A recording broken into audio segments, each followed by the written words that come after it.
नमस्कार, आप देख रहे हैं अब की बार किसकी सरकार। आपके साथ मैं हूं गौनिका अरोड़ा। बीजेपी नेता सुधीर मुनगंटीवार का बड़ा दावा है। महाराष्ट्र को लेकर बड़ी खबर आ रही है जिसमें सुधीर मुनगंटीवार ने कहा है कि देवेंद्र फडणवीस का नाम मुख्यमंत्री बनने के लिए तय है। बीजेपी कोई सरप्राइज नहीं देगी। इसके अलावा यह भी कहा गया है कि एकनाथ शिंदे भी सरकार में शामिल होंगे। बार बार एकनाथ शिंदे के नाराज होने की खबरें सामने आ रही थी, लेकिन अब सुधीर मुनगंटीवार का यह बड़ा बयान सामने आया है जिसमें उन्होंने कहा है कि देवेंद्र फडणवीस ही मुख्यमंत्री बनेंगे। उनका मुख्यमंत्री बनना तय है, उनका नाम तय कर लिया गया है और बीजेपी कोई सरप्राइज एलिमेंट इस बार महाराष्ट्र में नहीं लेकर आ रही है जिस तरीके से राजस्थान में देखा गया था। और एकनाथ शिंदे को लेकर बार बार जो अफवाहें फैलाई जा रही है कि एकनाथ शिंदे नाराज हैं, उनकी नाराजगी होम मिनिस्ट्री को लेकर बनी हुई है कि गृह मंत्रालय वो अपने पास रखना चाहते हैं, लेकिन बीजेपी गृह मंत्रालय देने को तैयार नहीं है। लेकिन इसको लेकर भी उन्होंने क्लियर कर दिया कि एकनाथ शिंदे सरकार में शामिल होंगे, वो महायुति की सरकार का हिस्सा बनेंगे। सुधीर मुनगंटीवार के बयान से यह साफ है कि महाराष्ट्र की सियासत में कोई सरप्राइज नहीं होने वाला है। वैसे सच यह है कि चुनाव नतीजे आने के करीब 10 दिन बाद अब जाकर सरकार गठन की कोशिशें तेज हुई हैं। महाराष्ट्र को लेकर आज 2 से 3 बड़े डेवलपमेंट हुए। पहला ये कि महाराष्ट्र में विधायक दल के नेता के चुनाव के लिए बीजेपी ने केंद्र पर्यवेक्षक तय कर दिए हैं।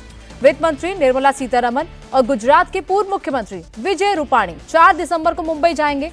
4 दिसंबर को ही विधायक दल की बैठक होगी जिसमें देवेंद्र फडणवीस को विधायक दल का नेता चुना जाएगा। 5 दिसंबर को शाम 5 बजे मुंबई के आजाद मैदान में नई सरकार का शपथ ग्रहण होगा। वहीं महाराष्ट्र को लेकर दूसरी खबर यह है कि अजीत पवार दिल्ली आ रहे हैं और यहां वो बीजेपी के शीर्ष नेताओं से मुलाकात करेंगे। महाराष्ट्र को लेकर एक तीसरा अपडेट आपको दे दें कि एकनाथ शिंदे अभी भी होम मिनिस्ट्री पर अड़े हुए हैं। उन्होंने आज के अपने सारे कार्यक्रमों को रद्द कर दिया है। हालांकि इसी बीच उनके बेटे श्रीकांत शिंदे ने यह कहा कि वो डिप्टी सीएम नहीं बनने वाले हैं।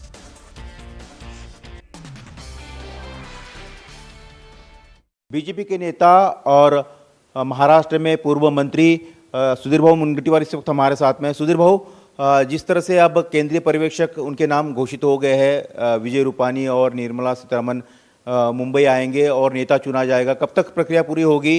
क्या आपके मन का मुख्यमंत्री, आपके पार्टी का मुख्यमंत्री तय हो गया है लगभग?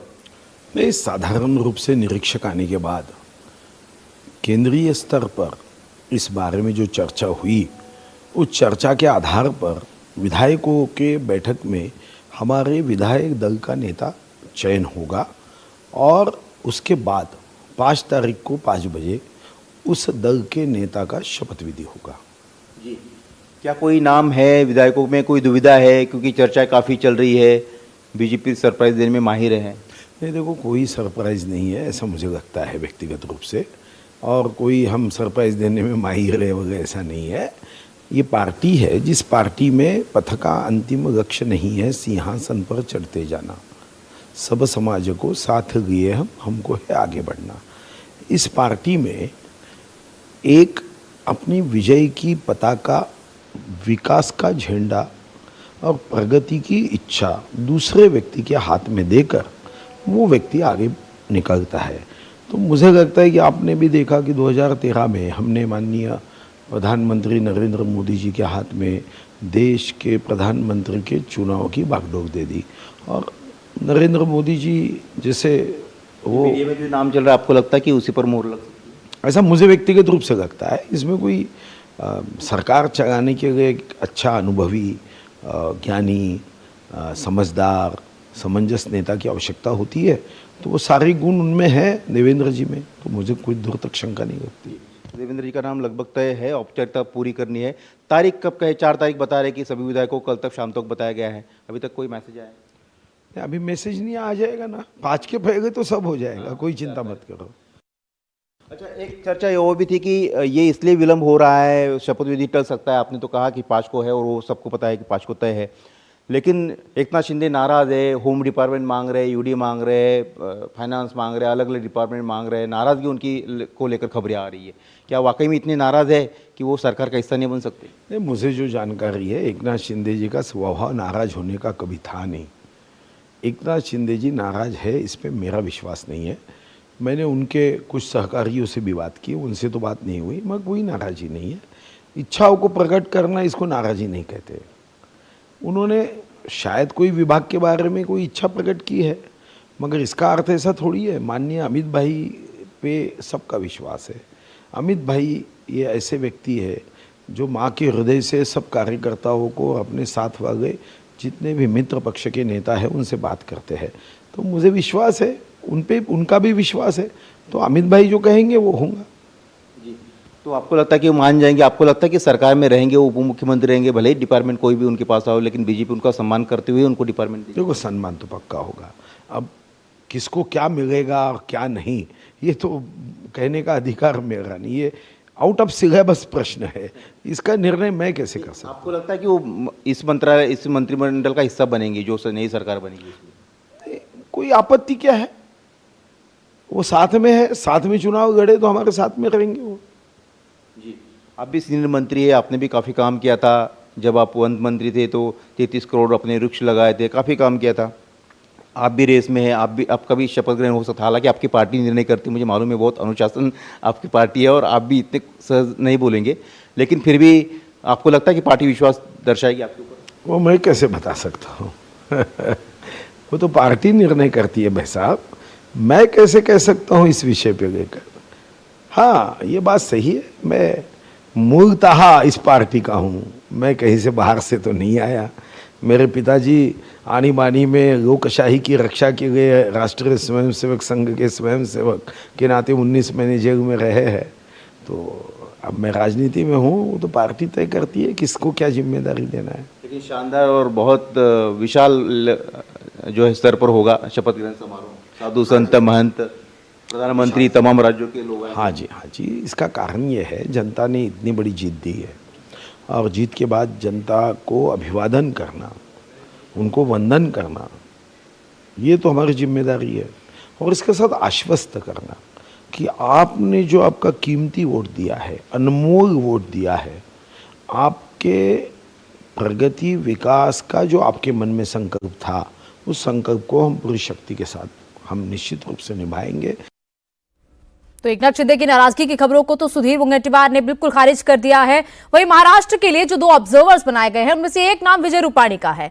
उन्होंने अभी एक बड़ा बयान दिया है। उन्होंने कहा कि महाराष्ट्र में पार्टी के नेता चुनने की प्रक्रिया वो पूरी करेंगे, अभी संसदीय दल की बैठक पहले होगी। रूपाणी ने यह भी कहा कि हम संसदीय दल की बैठक में जो भी होगा वो बताएंगे। बैठक में सारे नेताओं के नाम पर प्रस्ताव आएंगे, उस पर चर्चा की जाएगी, जिस पर विधायक दल राजी होगा उसका नाम ही तय होगा। नहीं, पार्टी ने हम दोनों लोगों को ऑब्जर्वर के नाते महाराष्ट्र भेजने की सूचना दी है। महाराष्ट्र में पार्टी के नेता चुनने की जो प्रक्रिया है वहाँ एज ए ऑब्जर्वर हम दोनों जा रहे हैं। अभी केंद्रीय कार्यालय बताएंगे कि वहाँ संसदीय दल की बैठक कब होगी, किस तारीख को होगी, तभी हम लोग वहाँ जाकर सबको मिलेंगे और फिर पूरा हाईकमांड को बताएंगे और फिर हाईकमांड जो कहेगी उससे हम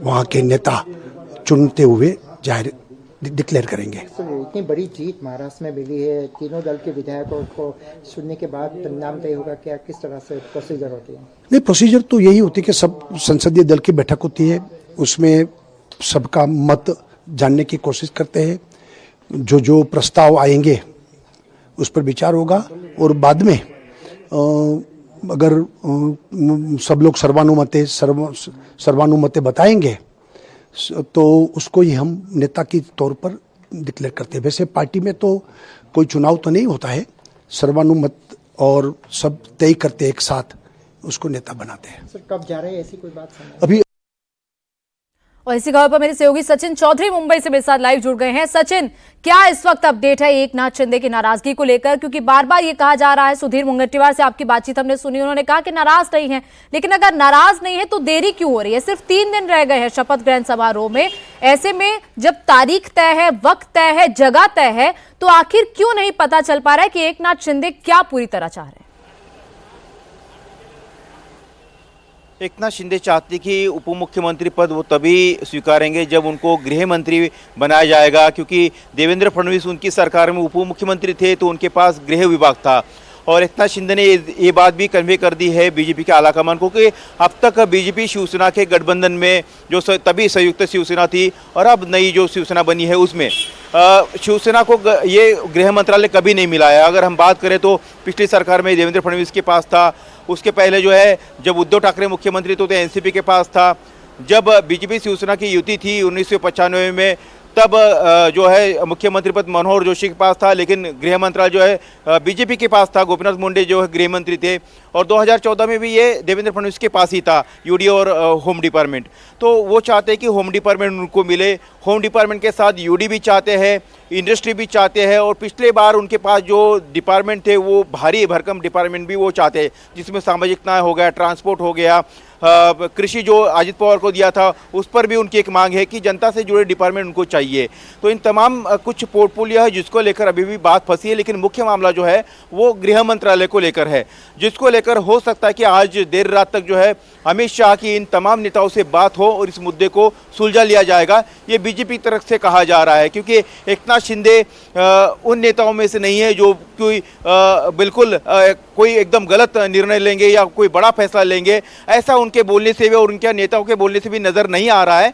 उनका भी यही कहना है कि कुछ मुद्दों पर, कुछ विभागों को लेकर बातचीत उन्होंने प्रस्ताव रखा है, उस पर बातचीत होगी और उसको लेकर आगे बढ़ा जाएगा। तो हो सकता है, उम्मीद यही है कि आज रात तक या कल तक जो है ये डेडलॉक खत्म हो जाएगा और एकनाथ शिंदे संभवतः इसी सरकार का हिस्सा बनेंगे और वो यूडी मिनिस्टर बन सकते हैं, ऐसे हमें सूत्रों से जानकारी मिल रही है। जी प्रजी। सचिन, जिस तरीके से बार बार एकनाथ शिंदे को लेकर कहा जा रहा है कि वो गृह मंत्रालय पर अड़े हुए हैं और बीजेपी का रुख ये साफ लग रहा है कि बीजेपी गृह मंत्रालय देने के मूड में बिल्कुल भी नहीं है, तो किसी को तो झुकना होगा। तो क्या लग रहा है कि एकनाथ शिंदे को ही झुकना होगा, उनको एडजस्ट करके जो डिप्टी सीएम और इसके साथ साथ जो बाकी के मंत्रालय उनको दिए जा रहे हैं उसी पर वो एडजस्ट करेंगे?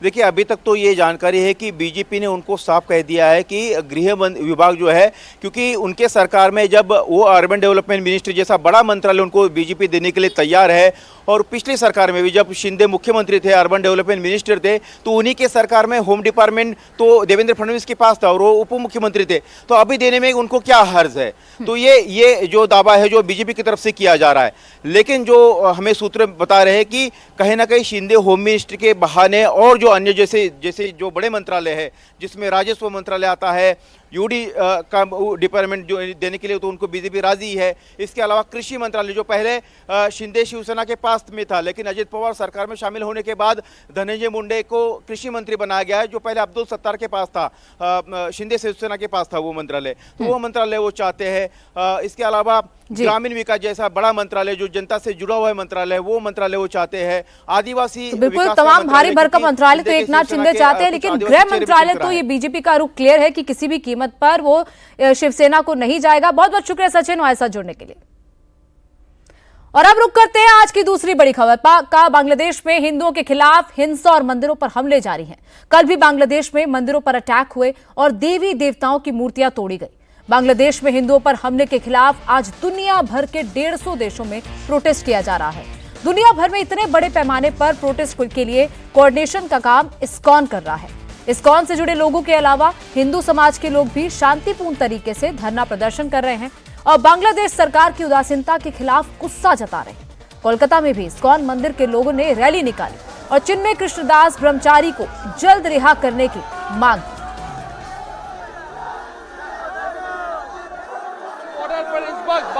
पश्चिम बंगाल के विपक्षी नेता शुभेंदु अधिकारी पहुंच चुके हैं और यहाँ पर जितने भी हिंदू सनातनी हैं वो भी पहुंच चुके हैं और यहाँ पर लगातार बांग्लादेश के जो इंटरिम गवर्नमेंट है उनको सूचित किया जा रहा है कि बांग्लादेश में जितने भी हिंदू सनातनी रहते हैं उनको सुरक्षा दी जाए। इसके साथ साथ चिन्मय दास ब्रह्मचारी जिनको गिरफ्तार कर लिया गया है उनको भी जल्द से जल्द ये जेल से छोड़ा जाए। इसी मांग को सामने रखते हुए हिंदू सनातनी आज इंटरनेशनल बॉर्डर पे पहुंचे हैं और इंटरनेशनल बॉर्डर के जो 0 पॉइंट है मैं दिखाने की कोशिश करूंगा। यहाँ से लगभग कुछ ही मीटर है, तो इसके एकदम सामने हिंदू सनातनी पहुंच गए हैं और पहुंचते हुए यहाँ पर कहीं ना कहीं बांग्लादेश के ऊपर दबाव बनाए रखना चाहते हैं, क्योंकि लगातार बांग्लादेश में हिंदू और अल्पसंख्यकों के ऊपर अत्याचार हो रहा है और इसी के खिलाफ आज देखा जा रहा है कि हिंदू सनातनी सभी यहाँ पर पहुंचे हैं और पहुंचते हुए यहाँ पर विरोध प्रदर्शन कर रहे हैं। तो ओंकार की रिपोर्ट आपने देखी। ओंकार सरकार हमारे साथ सीधे कोलकाता से लाइव जुड़ गए हैं। ओंकार, इस वक्त वहां पर क्या सिचुएशन है कि अभी भी लोग वहां पर प्रोटेस्ट करने के लिए डटे हुए हैं? क्योंकि सिर्फ कोलकाता नहीं बल्कि 150 ऐसे जगह है, 150 ऐसे शहर है जहां से अलग अलग तरह के प्रोटेस्ट हमें देखने को मिल रहे हैं। देखिए गौनिका, हम लोग इस वक्त है बांग्लादेश और इंडिया के जो इंटरनेशनल बॉर्डर है, बॉर्डर के एकदम नजदीक ये जगह है पेट्रापोल। और पेट्रापोल में सबसे पहले मैं दिखाने की कोशिश करूंगा, यही है इंटरनेशनल बॉर्डर और ये यहाँ से कुछ ही मीटर दूरी पर इंटरनेशनल जो 0 पॉइंट है और 0 पॉइंट उसी पर है। आपको दिखाई देगा कि बांग्लादेश का फ्लैग भी यहाँ से नजर आ रहा है। तो कुछ देर पहले यहाँ के बंगाल के जो विपक्षी नेता है शुभेंदु अधिकारी, वो ये यहाँ 0 पॉइंट पे पहुंचे थे और 0 पॉइंट पे पहुंचते बांग्लादेश में जो जितने भी हिंदू है, जितने भी अल्पसंख्यक है, उनके ऊपर लगातार जो हमले हो रहे हैं। इसके साथ साथ जैसे कि देखा गया है चिन्मय कृष्ण ब्रह्मचारी को गिरफ्तार कर लिया गया है, उसी के खिलाफ आज इंटरनेशनल बॉर्डर पे वो पहुंचे थे और पहुंच के यहाँ पर बांग्लादेश पे जो इंटरिम गवर्नमेंट है उनके ऊपर दबाव की कोशिश किया गया, क्योंकि लगातार जैसे कि हम लोग के पास सोशल मीडिया के जरिए वीडियोस आ रहे हैं तो उसमें देखा जा रहा है कि मंदिरों पर हमला हो रहा है। तो इसी के विरोध को लेकर आज शुभेंदु अधिकारी पहुंचे थे और कहीं ना कहीं यूनिट सरकार जो है, यूनिट सरकार को एक चेतावनी भी यहाँ से दिया गया, क्योंकि आज सुबह 6 बजे से कल सुबह 6 बजे तक जितने भी बिजनेस है वो बिजनेस बंद रखी गई है। शुभेंदु अधिकारी ने यह भी चेतावनी दी कि आखिर ऐसे ही बांग्लादेश सरकार उदासीन रहे तो अगले जनवरी में 5 दिन के लिए बिजनेस जितना भी है वो बिजनेस बंद रखी जाएगी। तो इसी के लिए आज यहाँ पर इस 0 पॉइंट पर यानी कि बांग्लादेश और इंडिया का जो बॉर्डर है पेट्रापोल में यहाँ पर शुभेंदु अधिकारी पहुंचे और पहुंचते हुए हिंदू सनातनी जितने भी है बांग्लादेश में उनको सुरक्षा दिया जाए। ना कि सिर्फ हिंदू सनातनी, इसके अलावा जितने भी अल्पसंख्यक है बांग्लादेश में उनको भी सुरक्षा दिया जाए। उनका घर बार जैसे कि तोड़ा जा रहा है, ऐसे वीडियो सोशल मीडिया में काफी ज्यादा वायरल हो रहा है। तो उसी वीडियोस को सामने रखते हुए आज शुभेंदु अधिकारी ने यह भी कहा है कि आखिर जल्द से जल्द यूनिट सरकार इसके ऊपर कदम नहीं उठाए तो जनवरी में 5 दिन के लिए पूरा बिजनेस बंद कर दिया जाएगा। तो जाहिर सी बात है कि बांग्लादेश में आखिर भारत से ये बिजनेस बंद हो जाएगा तो बांग्लादेश कहीं ना कहीं ठप पड़ सकता है। तो इसी को चेतावनी भी आज शुभेंदु अधिकारी ने दिया है। मैं गौनिका और एक बार दिखाने की कोशिश करूंगा, यह है बांग्लादेश और इंडिया के इंटरनेशनल बॉर्डर और इंटरनेशनल बॉर्डर के सामने आज जितने भी हिंदू सनातनी है वो हिंदू सनातनी पहुंचे और पहुंचते हुए यही से नारा लगाए लगातार कि बांग्लादेश में यानी कि उस पार में जितने भी हिंदू है, जितने भी अल्पसंख्यक है, उनकी सुरक्षा यूनिस गवर्नमेंट जल्द से जल्द दे। और जैसे कि लगातार काफी सारे वीडियो आ रहे हैं, वीडियो वायरल हो रहा है जिसमें देखा जा रहा है कि अल्पसंख्यकों के ऊपर अत्याचार कर रहे हैं। बांग्लादेश में मौजूद जितने भी कट्टरवादी है उनके वो कट्टरवादी कहीं ना कहीं अल्पसंख्यकों के ऊपर अत्याचार कर रहे हैं। तो ये जल्द से जल्द बंद करवा दिया जाए, इसी के लिए आज ये प्रोटेस्ट किया गया था। इसके अलावा जैसे कि देखा गया है इस्कॉन लगातार इसके खिलाफ प्रोटेस्ट कर रहे हैं। तो 2 दिन पहले जैसे कि खबर आया था कि अलग अलग तरीके से ओंकार हर जगह पर प्रोटेस्ट किया जा रहा है, कहीं जीरो लाइन पर पहुंचकर तो कहीं इस्कॉन के परिसर में तो कहीं सड़कों पर उतरकर लगातार हिंदूवादी संगठन प्रदर्शन कर रहे हैं। ओंकार आप बने रहे हमारे साथ। वहीं प्रदर्शन के दौरान बीजेपी के नेता भी मौजूद रहे। बीजेपी नेता शुभेंदु अधिकारी ने कहा कि बांग्लादेश में हिंदुओं पर अत्याचार बंद होने चाहिए, बांग्लादेश सरकार को जिहादियों पर एक्शन लेना चाहिए। नेशनल फ्लैग को ये लोग अपमान किया बांग्लादेश में और सन्यासी संत समाज को हिरासत में लिया और हिंदू मंदिर तोड़ रहा है। आज 20,000 हिंदू अपना ताकत बांग्लादेश बॉर्डर में दिखाया। यूनुस हिंदू के ऊपर अत्याचार बंद करो, मंदिर तोड़ना बंद करो, चिन्मय प्रभु को छोड़ दो, भारत का पास माफी मांगो, नहीं तो एक दिन का फ्रेट बंद है, कमर्शियल ट्रांसपोर्टेशन बंद है, अगले हफ्ता 5 दिन जनवरी से कंटिन्यूअस बंद हो जाएगा। तो बंगाल में प्रदर्शन की तस्वीरें आपने देखी, वहीं बांग्लादेश में हिंदुओं पर अत्याचार के खिलाफ मुंबई में भी जबरदस्त आक्रोश है। मुंबई में आज सेव हिंदू के नाम से पोस्टर लेकर हजारों लोग पहुंचे। यहां प्रदर्शन के दौरान हिंदुओं ने हनुमान चालीसा भी पढ़ी। देखिए वहां से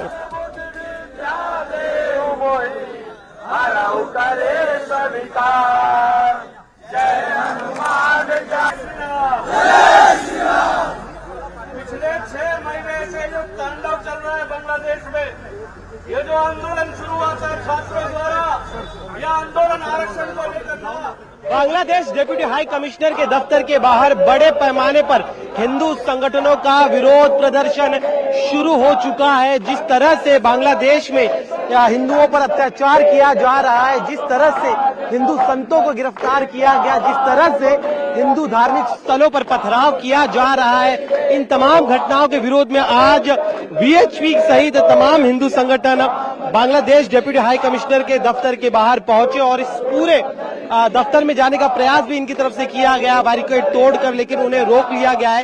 अब यहाँ पर सड़क पर, मुख्य सड़क पर तमाम कार्यकर्ता जो है वीएचपी के, वो बैठ गए और हनुमान चालीसा का पाठ कर रहे हैं। इनके हाथों में तस्वीरें देखी कि जिस तरह से हिंदुओं को गिरफ्तार किया गया, हिंदू संतों को गिरफ्तार किया गया है, उन्हें छोड़ा जाए, हिंदू मंदिरों पर होने वाले हमलों को बंद किया जाए। साथ ही में सामने एक तस्वीर देखिए, आज मुंबई के हर एक हिंदू संगठन के कार्यकर्ताओं को जो है वो यहाँ पर बुलाया गया था, जो बड़ी संख्या में यहाँ पर आए। साथ ही में